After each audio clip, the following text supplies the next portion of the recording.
Hello student, welcome to my channel. आज हम पढ़ने वाले हैं NIS class +2 geography important question for exam lesson 28 human development. दो क्वेश्चन आपके एग्जाम में आए हुए हैं, ह्यूमन डेवलपमेंट इंडेक्स और सेकंड क्वेश्चन है पॉपुलेशन डिस्टर्बेंस। यहाँ पे आपके एग्जाम में ये पैटर्न होता है, इसी पैटर्न से आपके एग्जाम आता है। आप अक्टूबर में दे एग्जाम, ऑन डिमांड दिसंबर में या अप्रैल में, तीनों में सेम पैटर्न होता है, जहां पे आपको 4 मार्क्स, 2 मार्क्स, 1 मार्क्स, 6 मार्क्स के क्वेश्चन दिए होते हैं। सिंपल पैटर्न है। 80 मार्क्स का आपका पूरा एग्जाम होगा, 24 क्वेश्चन होंगे और टाइम 3 घंटे होंगे।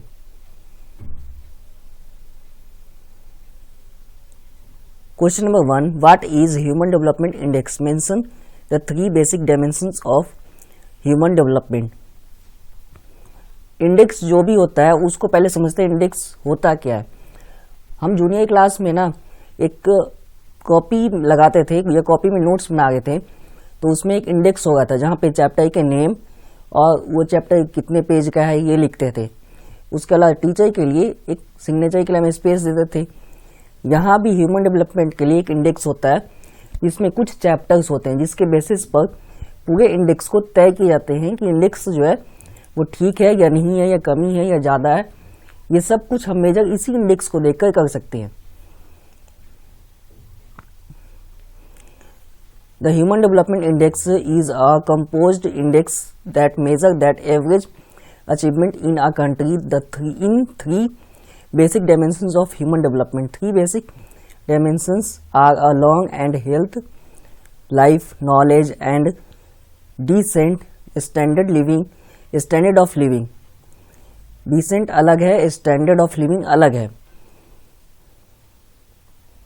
तो यही वो आपके जो चैप्टर्स हैं, इन्हीं चैप्टर्स के बेस पर पूरा इंडेक्स पता लग जाता है। पहला आपका हेल्थ लाइफ, दूसरा knowledge, decent, standard of living. ये आपकी हेल्थ लाइफ आपकी कंट्री की कैसी है। पूरा सिलेबस अगर हम एक सब्जेक्ट के हिसाब से देखें कि अगर ह्यूमन डेवलपमेंट एक सब्जेक्ट है तो उसके ये चैप्टर्स हैं। हेल्थ लाइफ कैसी है, नॉलेज कितना है लोगों में, जिसमें आपकी सामाजिक, उसके बाद जो आपकी वहाँ की राजनीतिक है, उसकी सभ्यता की नॉलेज है, और जो उस टाइम जिस टाइम में जी रहे हैं व्यक्ति उसकी तकनीकी ज्ञान कितनी है। उसके अलावा डिसेंट यानी सभ्यता कितने हैं लोगों में। एक और इम्पोर्टेंट स्टैंडर्ड ऑफ लिविंग। ये इन्हीं बेसिस पर किसी भी कंट्री की HDI तय होती है कि ह्यूमन डेवलपमेंट इंडेक्स ये तय होता है इन्हीं मेजरिंग के अकॉर्डिंग। अब इन्हें ही यहाँ डिटेल में किया गया है डायमेंशंस में, जो हमसे पूछे गए थे कि डायमेंशंस होते क्या हैं।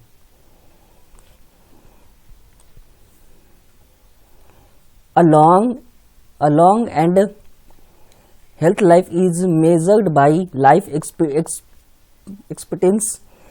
अब यही बोला गया कि किसी भी जो कंट्री है उसकी जो हेल्थ लाइफ है, लॉन्ग हेल्थ लाइफ इसी बात पे मेजर करती है कि वहाँ की जो बर्थ है, वो जो जन्म दर है वो कैसा है। उसी एक्सपीरियंस के आधार पर चीज़ों को तय किए जाते हैं। Knowledge is measured by the adult literacy rate.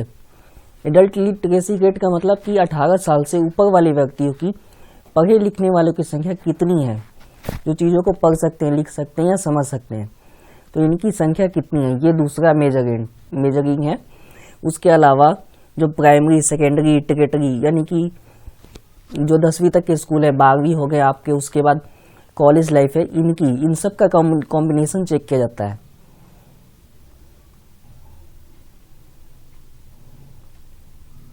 उसके लास्ट पॉइंट है, यहाँ पे देखा जाता है GDP and PPP, power party इस पे। तो यहाँ पे बोला जा रहा है जो आपकी GDP यानी कि आपकी कंट्री कितना चीज़ों को बेच रही है या खरीद रही है, ये आपको ये इसी पे बेस्ड करता है कि आपकी आर्थिक व्यवस्था देश की कैसी है। दूसरा मेजरिंग होता है कि आपकी जो देश की करेंसी है, उस करेंसी की वैल्यू घट रही है या बढ़ रही है। अगर घटेगी तो कमी है, और बढ़ गई तो ठीक है, प्लस में है। तो इन्हीं बेसिस पर तय किए जाते हैं आपके इंडेक्स। इंडेक्स समझना बिल्कुल सिंपल ही है। मैंने स्टार्टिंग में बोला है कॉपी जैसा ही होता है, या एक सब्जेक्ट जैसा। जैसे हम सब्जेक्ट में आगे चैप्टर के नेम लिखते हैं, यहाँ भी सेम है। जो हमारा सब्जेक्ट आप मान के चल सकते हैं ह्यूमन डेवलपमेंट को, ये सब्जेक्ट है तो इसके इंडेक्स क्या हुए जो हमने यहाँ मेंशन किए हैं। इसके सब्जेक्ट हुए हेल्थ, नॉलेज, डिसेंट, उसके बाद standard of living. In subject में देखा जाता है कि कितना होना चाहिए और कितना कमी है, या कितना ज़्यादा या कितना हमने अपग्रेड करना है, इन्हीं में बस चेक किए जाते हैं। तो इसी के अकॉर्डिंग ह्यूमन डेवलपमेंट इंडेक्स को हम देखते हैं। आई होप पहला क्वेश्चन आपको समझ आ चुका होगा। यहाँ पे सिंपल आपसे बोला गया है जो आपके जो जनसंख्या तेजी से बढ़ रहे हैं या डिस्टर्ब हो गए हैं उसका बेसिक रीज़न क्या है, यही बोला गया। उससे पहले ये समझना जरूरी है कि जो जनसंख्या वो कितने परसेंटेज में रह रहा है और यहाँ धरती पर कितनी ज़मीन है रहने के लिए, ये दो चीज़ें क्लैरिटी होनी चाहिए।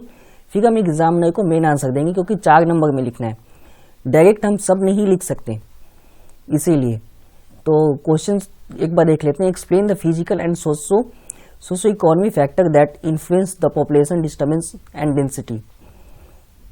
Population disturbance is a term used to describe how humans are spread across the earth. Population disturbance across the earth is uneven. Some area are densely populated whereas other are separately अब यहाँ पे सीधा ही बोला गया जो जनसंख्या population growth है कुछ एरिया में कम है, किसी में बहुत ज़्यादा है।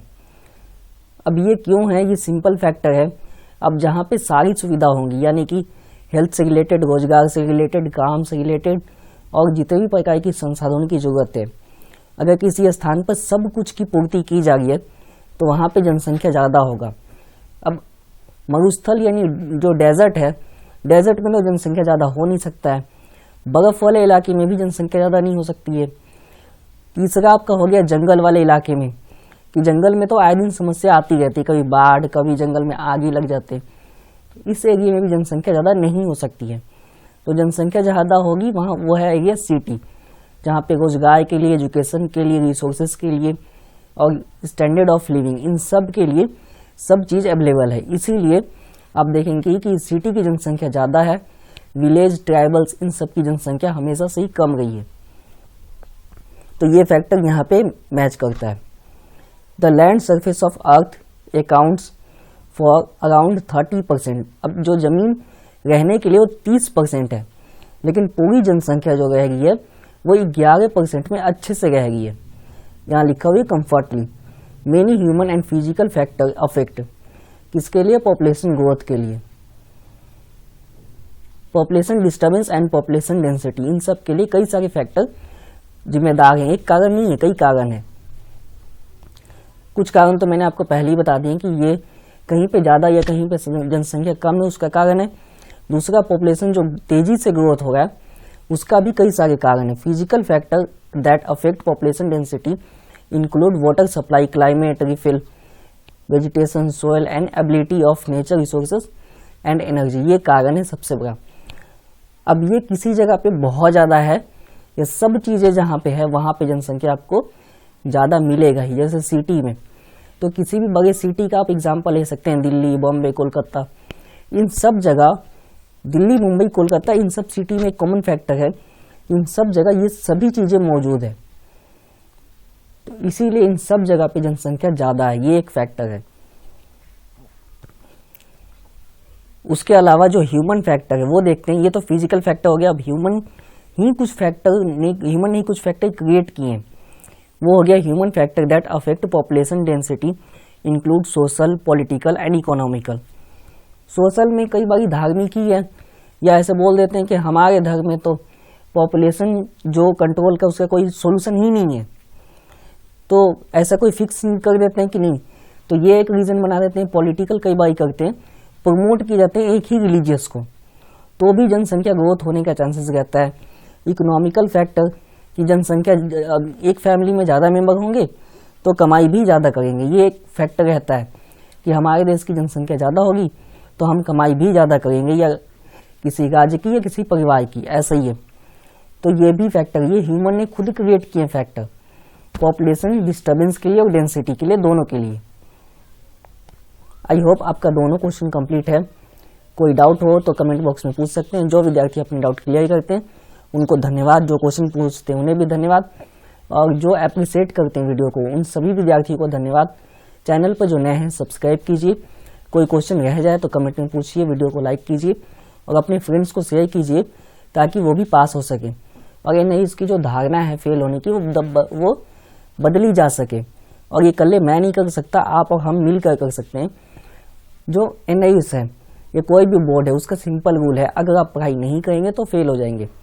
एक फैक्टर दोनों में कॉमन है, किसी बोर्ड में ज़्यादा पढ़ना है, किसी में कम पढ़ना है। ये फैक्टर पॉसिबल है, बाकी ऐसा नहीं है कि किसी बोर्ड में आप शॉर्टकट लेकर पास हो जाएंगे, बिल्कुल नहीं है।